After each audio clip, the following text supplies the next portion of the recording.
7वी scholarship परीक्षेचा नुकताच निकाल जाहीर झाला। या परीक्षेत ग्रामीण सर्वसाधारणमध्ये चैतन्य शरद सायमोते व श्रुती दिनेश मिरजकर यांनी तर अनुसूचित जातीमधून चिन्मय मधुकर हताळे यांनी शिष्यवृत्ती परीक्षेत यश मिळवला।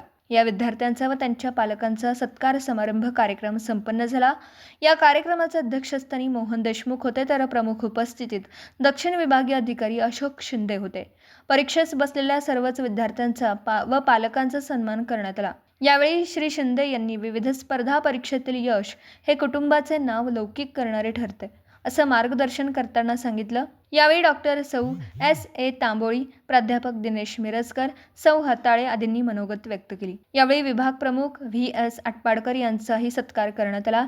सूत्रसंचालन A.D. जंगम यांनी तर आभार पर्यवेक्षक S.D. गायकवाड यांनी मांडले। यावेळी बहुसंख्य पालक, सर्व शिक्षक मोठ्या संख्येने उपस्थित होते।